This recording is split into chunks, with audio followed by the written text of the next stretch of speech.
Hi everyone on Facebook Live. This is Steve Barrett, PRWeek. We're about to record our weekly podcast. Got a fantastic guest this week, Gansca from Knotch, the co-founder? Yes. Or co-founder and CEO? Yes. Yeah, okay. For now, yeah. Yeah. And Frank Washkuch here, a news editor. Hi Frank, how are you? Good, how are you? I'm very well, yeah. Had an interesting week and yeah, so let's get straight into it. If you've got any comments, please put them at the end of the stream. I hope you enjoy it, and off we go. Hello and welcome to the PR Week, PR Week's regular weekly roundup of everything that matters in the worlds of PR and communications. My name's Steve Barrett. I'm the editor-in-chief of PR Week. I'm going to guide you gently through the next 20, maybe 25 minutes as we pick up on a really busy week and talk to our amazing guest, who this week is Gansca, who's the co-founder and CEO of Knotch. Welcome to the podcast. Thank you so much. Great to have you here. Nice to be here. Yeah, I'm going to find out a lot more about Knotch, which is an analytics firm, especially relating to influencer marketing, so that is very hot at the moment, and looking forward to chatting about that. And then we'll be chatting to our friend and news editor, Frank Washkuch. How you doing, Frank? I'm doing well, thank you for that very kind introduction. You are the mainstay of this engine room of content that we call PR Week. It's a lot to live up to. Yeah, a busy man, and he's got some interesting stuff to talk about in a busy week. So, tell us a little bit about Knotch. How did it start, and what is the essence of the company, and what are you trying to do? Totally. So, thank you again for having me here, It's and a for pleasure. the excitement in your voice. You know, It's, someone's got to get excited about exactly. it. Yeah. I'm going to try to use the same intonation. I'm not really. So, Knotch is really a passion project for me. I'm a massive data nerd. The reason why I decided to start Knotch is because I was kind of equally passionate about data and very curious about human beings and what makes them tick and how can we figure out how people feel online. And so Knotch is essentially a feedback platform that helps marketers understand how their audiences feel about all the different types of content that they put out there. The things that we believe in are, one, holistic measurement. So that's basically like saying that the truth about a human is at the intersection between what they say about themselves and what their behavior says about them. And so we strongly believe that the analytics world so far has only looked at behavior, and the research so far has only looked at self-reported sentiment. We try to bring those two together in real time for marketers. Another big thing that we care about is transparency. So we've made a commitment, a financial commitment as a data company to only make money from brands. We don't make money from media companies or media agencies because we want to be able to truthfully report what's actually going on and help marketers benchmark even how some content on Facebook is doing against content on PR Week, against content on the New York Times. Yeah. And just give them a good sense so they can make decisions that essentially better the internet experience for all of us, because they're paying for us to use the internet. Yeah, exactly, and that's an important point, isn't it? We hear a lot about influencer marketing and branded content nowadays, and it's certainly important, a part of the peso mix, if you like, the O in peso. But measuring it has always been an interesting conundrum, hasn't it? And actually demonstrating to your board, your C-suite, that this stuff is actually working. Totally. So tell us a few reflections on that, on how you can really measure the benefit of, and can you talk a little bit about some of your clients that you've worked with? Of course. So I'll say to begin with that measuring branded content, this newer form of advertising and influencer marketing, is kind of like a multivariate function. So you can't just look at click-through rate or views or shares. You have to look at a few different categories that are important to the marketer. And so when we measure this ROI, we look at 5 different variables. We look at volume metrics, so your usual kind of views overall, like how many people are just seeing this. Engagement, the higher level engagement metrics around time spent, etc. How many people have actually decided to share this and are actually talking about it in the social space. But then we've added 2 really important metrics which deal with self-reported sentiment and action. So how do people feel about this? Have they actually shifted their emotions or reactions towards you as a brand? And finally, did they take a step based on actually consuming this content that is relevant to you as a brand? And so we actually fundamentally think that benchmarking in today's world is a little bit hard because different brands have different goals. But what matters is kind of on 2 fronts, 2 different things. The first one is to tell us, like, as a brand, what matters the most to you? Is it time spent on page? Is it people taking an action? Would you just want to increase the perception of brand innovation? So we adjust the weights of these different variables based on what you care as a brand. And then the second really important thing is to be able to benchmark yourself against everything else that's competing for your target audience's attention. So as a company, we don't really believe in the control expose methodology. We think that's a little bit antiquated for today's digital world. Ultimately, if you're a brand that's going after 18 to 25-year-old women, what you care about is, am I doing well against the editorial content that's being targeted at them, against the other branded content that's being targeted at them, against everything else that's distracting them, right? You have a limited amount of time, attention is scarce, the attention span of a human is now, what, 5 to 8 seconds? It's less than a goldfish, isn't it? Yeah, it is, it's quite sad. And Sorry, so you what want were you to saying? see, Yeah, like, that's how, okay. yeah, exactly, thanks. So you want to see how you're doing against everything else that's competing for that person's attention. So those are sort of some high-level insights for us.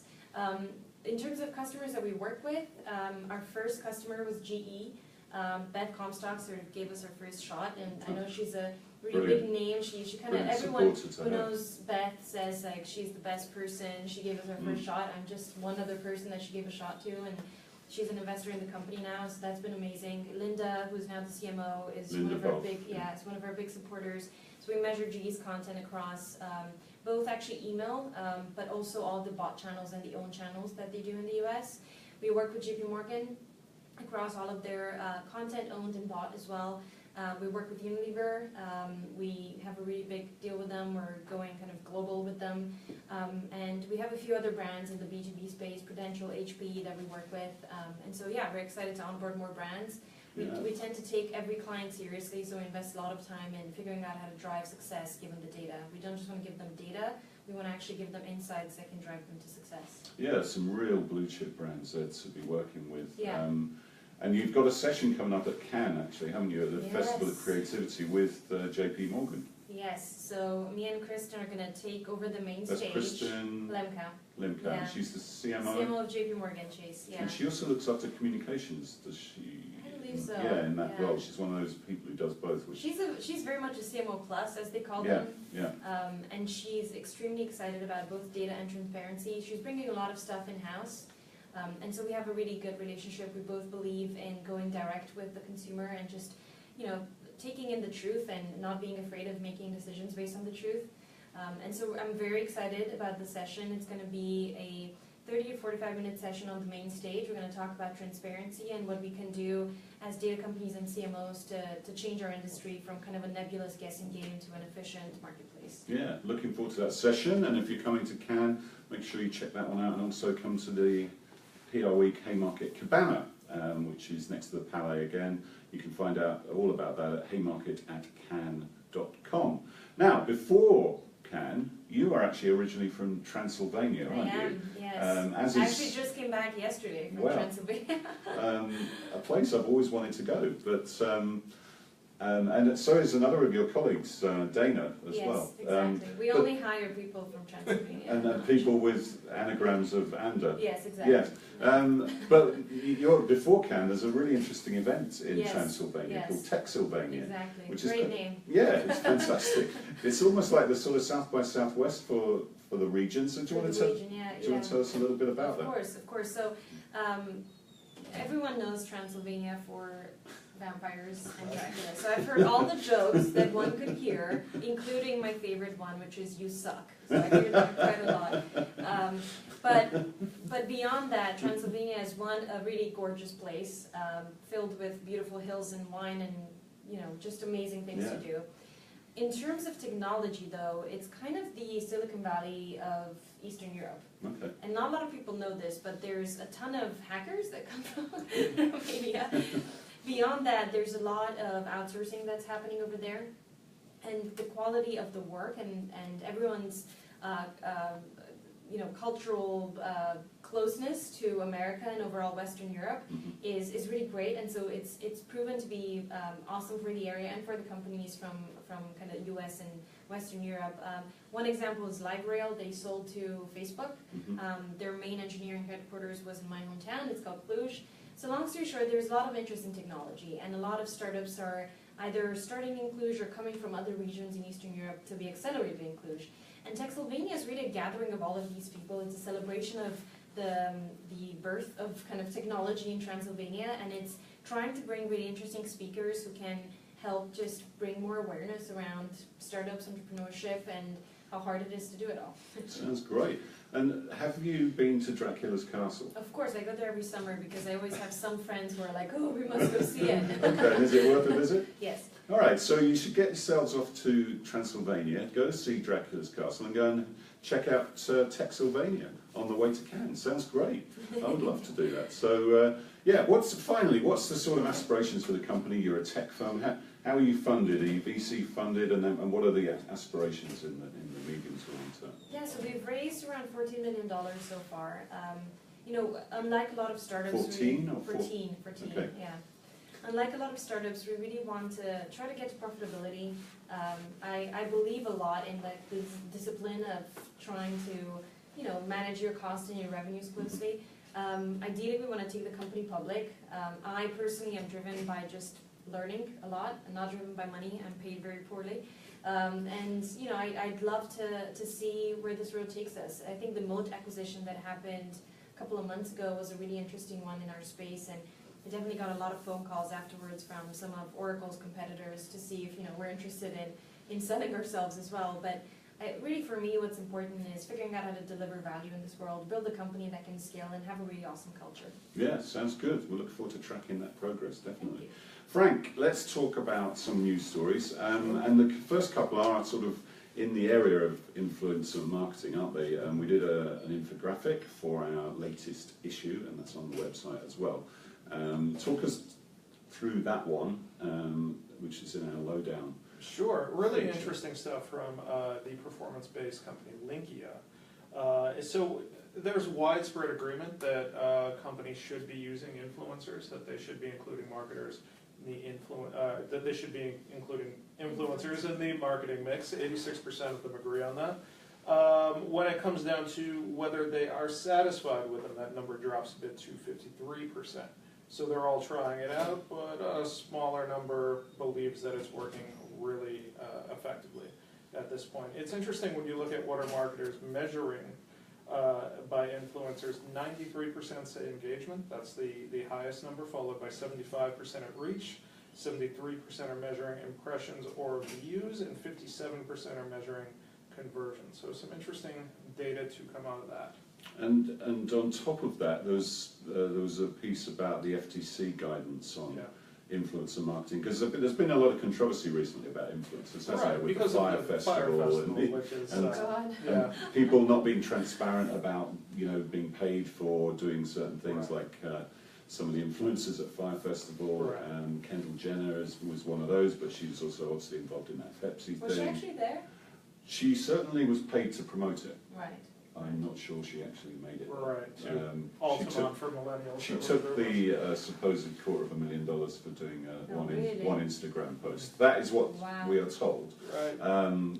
But not everyone is being transparent about it. So the FTC is trying to sort of get on top of this. Yeah, terrific guest post from Stacey Battaglia, Coin PR, in which she talks about it's something of an authenticity issue for celebrity influencers. You know, they don't like to put ad or paid for or whatever in a hashtag in the main part of their post, because it looks like they sold out, for lack of a better term. But the more information, the better, if you were the agency or the brand or the influencer, him or herself, and you don't want to get a letter from the FTC. Okay. Yeah. So are they now forced to actually add these hashtags, or is it still unclear? The question is, it's not that they can't be forced, but a lot of them just aren't complying, and so that's the catch of it. And if you look at a lot of this came to the forefront in the aftermath of the Fire Festival disaster, because so few of them actually put that they were paid for. So is it a disaster that a few wealthy socialites had to eat a cheese sandwich, Frank? Was that if you're first world problem? If you're a wealthy socialite, it's a lost weekend, isn't it? What do you think? And a lot of people are saying, "Oh, this is the beginning of the end of influencer marketing. You know, it's all been a big sort of hype, and it's all going to come crashing down." What do you think? I don't think that's the case. No. I think we've seen a similar disaster with Facebook. It was around Ad Week last year when they started saying, "Oh, we've misreported on this," and "Oh, so we've also misreported on this and this and this," and then YouTube. Look, I think overall CMOs are realizing we need to get more transparency in our marketplace, and we need to have independent partners to help us achieve that. I don't think we're gonna stop spending money with them, I just think we're gonna have bigger and more stringent rules around them. Yeah, for sure. And we speak to a lot of influencers every month. Diana Bradley, our consumer correspondent. And the best ones always say, well, I will not take certain money just for the sake of it. I will only work with brands that feel right for my platform. A little bit cynical about that sometimes if someone offers you $1 million. But I think that's right. I was talking to a new influencer last night, and she said she had an approach from Bud Light, and it just didn't fit with her brand, so she did turn it down. So I think that's important, but I think the whole thing is still kind of growing, isn't it? The playbook is not written. It's still very early days for influencer marketing, and it's still evolving, isn't it? Definitely. Okay, Frank, tell us about another study, an interesting study by Golin, the PR agency, Interpublic PR agency, about brand relevance. Yeah, so the top line in the most recent survey by Golin and the University of Southern California is that it's more important, according to consumers, for brands to be relevant than it is for brands to be truthful or trustworthy. And that surprised me because I kind of expected the opposite. When there's so much talk about how we're in a post-truth world and truthiness and alternative facts and all of these things. All those words you love, Frank. All those words I love. You would think that consumers would say, well, I want people to tell me the truth. So that was really interesting. There is a school of thought that says that you have to be relevant before you can be trustworthy. You have to be on people's radar before people really care what you think. So really interesting survey. They talked to 13,000 people, so a very good sample size. 18 and older in 13 markets on 4 continents. So really a big survey for Golin Is this the and survey USC. where they went out into regional markets across the country? That's right. They were talked to some folks in Seymour, Indiana, and Preston, England. I haven't been either. But Diana Bradley has, because right. she used to live there, and that's why she calls her son Preston. And she's an expert on Preston, England. Yes. But what was really interesting about it was they got a lot of the background, so to speak, about the localization populist movements that have been popping up for the past year and a half, between Brexit, between the Trump election, and talked about how regular, everyday people don't feel that companies are marketing to them, they're marketing to people in big cities. We know for a fact from listening to executives talk, that's what a lot of agencies had been looking into, course correcting, you could say, after the election.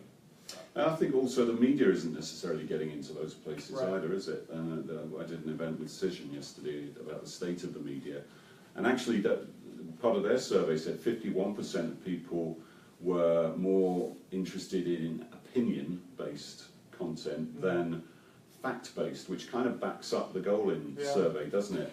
And it makes a lot of sense too if you look at the TV ratings, when for years people who were in more traditional media scratched their heads about why Fox News was so popular when it was all just opinion-based stuff in prime time, and not the traditional straight-line news. That would seem to back up those findings. Yeah, it would. Yeah, interesting stuff worth checking out. Okay, a couple of more people-related stories. Big comms changes over at Ford, which was interesting timing for me personally, because I was in Detroit on Monday and Tuesday, and actually was due to go visit Ford, but unsurprisingly, as the news Frank's about to tell you will indicate, that meeting never actually happened. What went on, Frank? That's right. On the same day, Ford Motor Company replaced its CEO and replaced its global head of communications. So Ray Day is the longtime comms head of Ford. 28 years he's been at the firm, company. He is exiting, and Mark Truby is going to be the new global head of communications at Ford Motor Company. He was most recently their head of comms in APAC and EMEA before that. Yeah, and that's what was behind all that, Frank. I mean, Ford's been having a reasonably tough time, hasn't it? Its share price has been a bit rocky. That's right, it's been down. So in the past 3 years since Mark Fields took over as CEO, he is the CEO who is now exiting the company, their share price was down 40%. And interesting when you contrast that with a company like Tesla that has such a high valuation that people are wondering, is that real money? Yeah. Again, Ford's share price is down 40% in those 3 years, so clearly the board wanted to change that. Yeah. I was in Detroit, as I said, and I'm pleased to say that actually that city's really bouncing back. It's a great vibe there, really great culture, arts, restaurants. people moving back into the downtown area, lots of young people moving back to Detroit, you know, who had left to find work, etc. So it's a long road back for Detroit, which is obviously heavily reliant on the auto industry, but it's a great city, and I'm really pleased to see it coming We back. just spoke at a conference in Detroit called Sustainable Brands. Oh, you were at that? Yeah, Oh, Dana, so you... Dana was speaking. Okay. Oh, I didn't know that. Yeah, so she was in She Detroit was as well. reporting back very similar things to what Yeah. you just said. Yeah. Okay, great. Actually, I was at the opera a few weeks ago, and I saw Dana at the opera as well. look at So that. we're following each other around. Exactly. Yeah. So well, Ray's a great pro. I'm sure he'll pop up somewhere else. He's still a young guy. I think he's officially on sort of consultation for the next year at Ford, but I think essentially he's, you know, I'm sure he'll pop up somewhere else. He's a great professional, and Mark Truby is a good guy too. So we've known him from his European role at Ford, and then he did the Asia role. Now he's got the global brief. So good luck to him. And another interesting former automotive executive has resurfaced as well. That's right. Julie Ham. And that is Julie Ham. She is doing some advisory work for Finsbury. She, of course, is the former Chief Communications Officer at PepsiCo and Toyota. Julie Ham, Julie was arrested 2 years ago in Japan for allegedly importing painkillers without permission into the country, which has very strict laws about these things. She was never charged. The former ambassador from the U.S. to Japan, Caroline Kennedy, worked to secure her release from jail at that time. So yes, she has been running her own consultancy since then, and now she is also doing some work for Finsbury. Yeah. Well, she's a great pro as well. She's been on our power list several times, and we followed her career, and good friend to PRWeek. So pleased to see Julie back in the industry. That was a tough period, to say the least.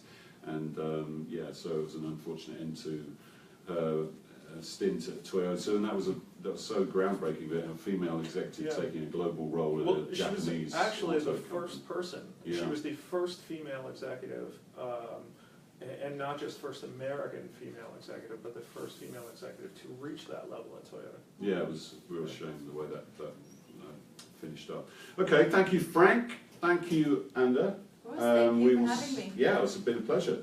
Look forward to following Knotch and what you're doing, and we'll see you in Cannes. And good luck to Dana at Tech Sylvania. Thank you. And Thank you. yeah, Well done. and yeah, don't forget about haymarket@cannes.com. You can find out about all our events, parties, etc. at Cannes. And of course, for those who aren't going, sorry. I know everybody can't go. I know it's really hard work, actually, Frank. I know nobody believes me. Sure it is. But actually, we work hard when we're there, don't we? We do. Yeah. But we'll be doing loads of content as well, so do check that out. It's always a very inspirational week. But that's all we've got time for. We'll see you next time on the PR Week.